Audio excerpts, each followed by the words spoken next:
ఈ మధ్యకాలంలో రాజ్యాంగాన్ని అంబేద్కర్ గారు ఒక్కరే రాయలేదు, చాలామంది రాశారని చెప్పేసి చాలామంది కొన్ని కామెంట్స్ చేస్తూ ఉన్నారు అక్కడక్కడ.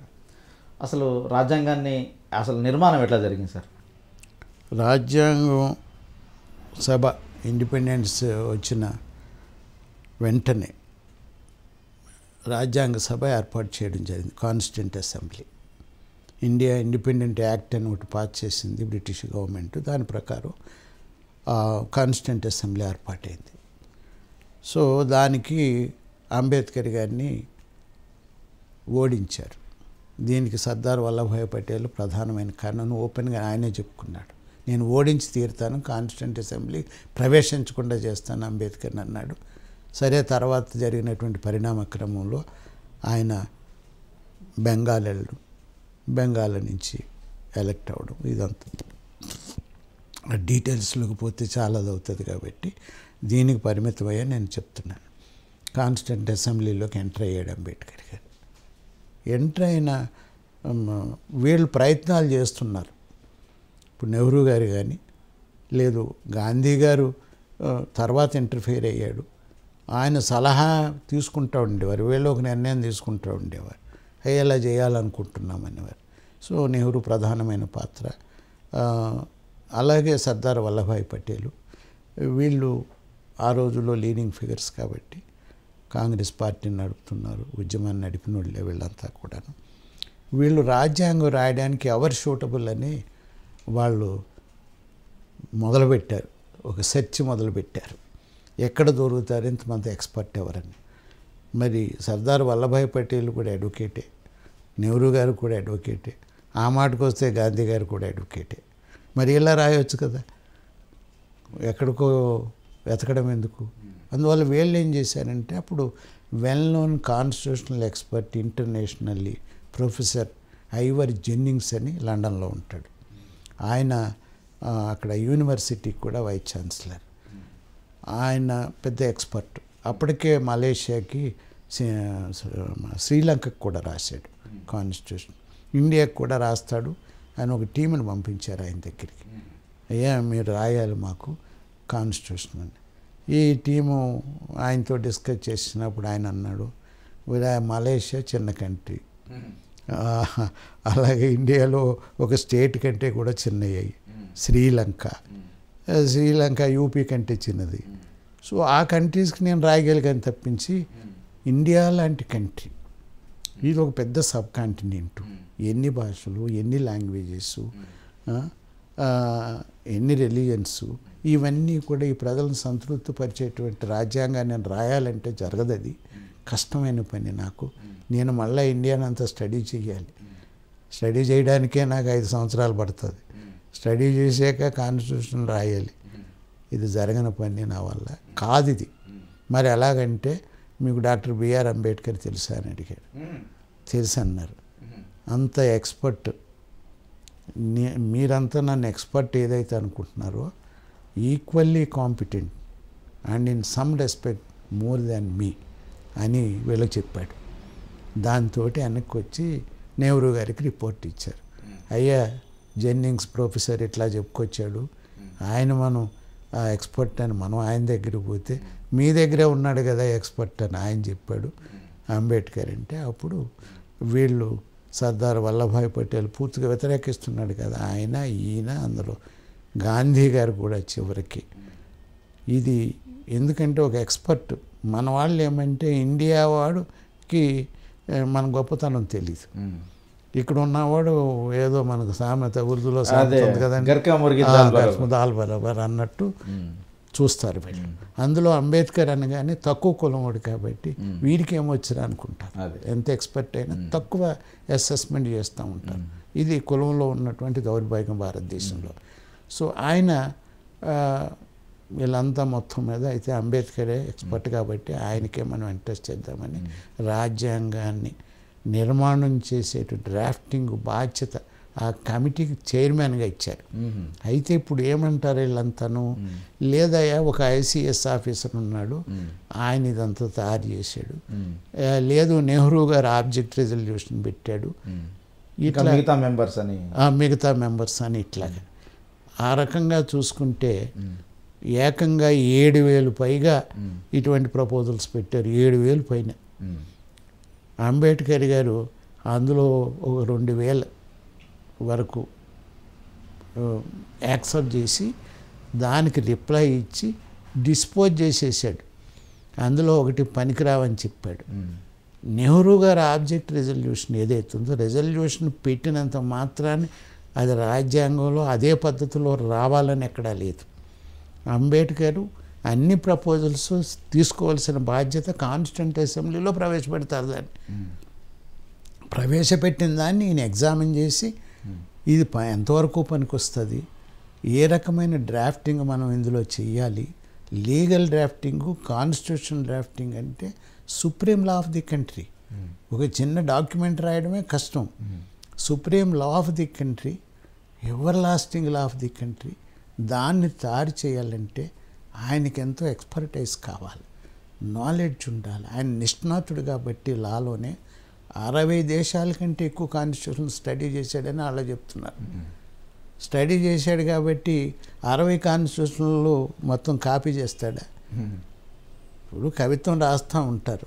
శ్రీశ్రీ చదువుతాడు, నారాయణ రెడ్డి చదువుతాడు, అన్నీ చదువుతాడు, వాడు సొంతంగా కవిత్వం రాస్తాడు. అది నాలెడ్జ్ పనికొస్తుంది తప్పించి అది యాజ్ ఇట్ ఈజ్ కాపీ చేయడు కదా. అట్లాగే అంబేద్కర్ గారు మొత్తం ఈ working condition of the constitution ఎలాగుంది ఈ దేశాల్లో ఆయన అవన్నీ కూడా ఆయన పూర్తిగా స్టడీ చేసి ఏది మంచిది భారతదేశానికి, ఏది రిలవెంట్, ఇక్కడున్న సంస్కృతి, ప్రజలు, క్యాస్టు, కులము ఇవన్నీ దృష్టిలో కమిటీలో మిగతా మెంబర్స్ ఉన్నప్పుడు కూడా ప్రధాన బాధ్యత అంబేద్కర్ గారు. అందుకనే టీటీ కృష్ణమాచారి అన్నాడు 7 మెంబర్స్ ఉన్నారు ఇందులో డ్రాఫ్టింగ్ కమిటీలో. ఆయన మాటలో కాన్స్టిట్యూంట్ అసెంబ్లీలో ఆయన స్పీచ్లో కంక్లూజ్ అయిపోతుందన్నమాట కొద్ది రోజుల్లో. ఆ సందర్భంలో టీటీ కృష్ణమాచారి ఆయన కాన్స్టిట్యూంట్ అసెంబ్లీ ఏర్పాటు చేసిన ఒరిజినల్ కమిటీ ఏదైతే ఉందో 7 మెంబర్ కమిటీ, దానికి చైర్మన్ అంబేద్కర్ గారు. అప్పుడు కృష్ణమాచారి బిగినింగ్లో లేడు. అయితే ఆయన ఒకళ్ళు ఇందులో తర్వాత వచ్చాడు చివరి దశలో. ఆయన చివరి దశలోనే చాలా అబ్జర్వ్ చేశాడు. చాలా పెద్ద ఎకనామిస్ట్ కింద కూడా ఆయన పేరు, ఫార్మర్ యూనియన్ మినిస్ట్రీ ఇవన్నీ చేశాడు. అతను కాన్స్టిట్యూంట్ అసెంబ్లీలో ఒక స్టేట్మెంట్ ఇచ్చాడు, ఇది కంప్లీట్ అయిపోతుంది ఇక కొద్ది రోజుల్లోనూ, నా అభిప్రాయాలు కూడా వ్యక్తం చేయాలనుకుంటున్నానని.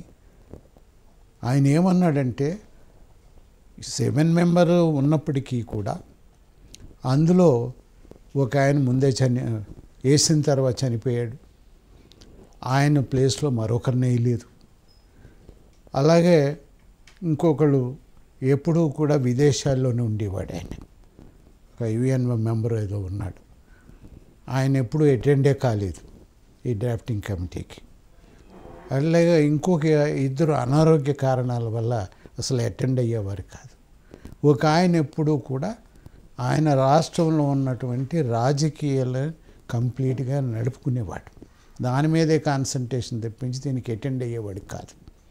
ఒక మాట అన్నాడు ఆయన, చాలాసార్లు ఈ కమిటీ మీట్ అయినప్పుడు నా అనుభవంలో నేను వచ్చిన తర్వాత అంబేద్కర్ గారు, ఆయన సెక్రటరీ, వీళ్ళిద్దరే తప్పించి ఎవరూ కూడా అసలు కమిటీ మీటింగ్కే అటెండ్ అవ్వడం లేదు. ఇది పరిస్థితి. మొత్తం బాధ్యత అంతా అంబేద్కర్ గారి మీదే పడింది. తన బాధ్యతను అద్భుతంగా నిర్వహించి ఉత్కృష్టమైన రాజ్యాంగాన్ని భారతదేశానికి అందిస్తున్నాడు.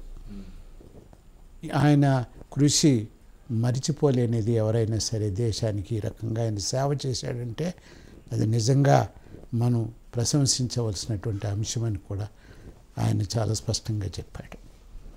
ఇక తర్వాత ఇది ఒక ఈయన internationally known expert on constitutional law. ఈయన చాలా బుక్కులు రాశాడు, అమెరికన్ అన్నమాట. గ్రాన్విల్ ఆస్టిన్ అని, ఈయన భారత రాజ్యాంగం, Indian constitution A corner stone of the nation అనే బుక్ ఇండియన్ కాన్స్టిట్యూషన్ మీద రాశాడు. దీని తెలుగులో హైదరాబాద్ బుక్ ట్రస్ట్ వాళ్ళు పబ్లిష్ చేశారు.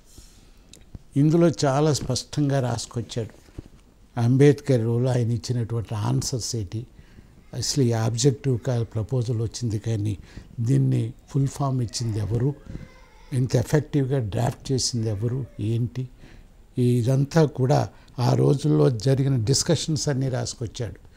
అందువల్ల చిన్న స్మాల్ లెటర్స్లో ప్రింట్ అయిన 500 పేజీలు ఇది ఉంది. ఆయన ఏమంటాడంటే అంబేద్కర్ రాసిన రాజ్యాంగం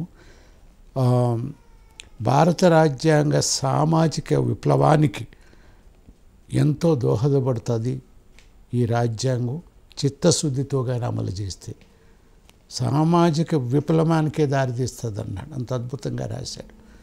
ఎందుకో లోపల వివరాలతో రాసుకొచ్చాడు.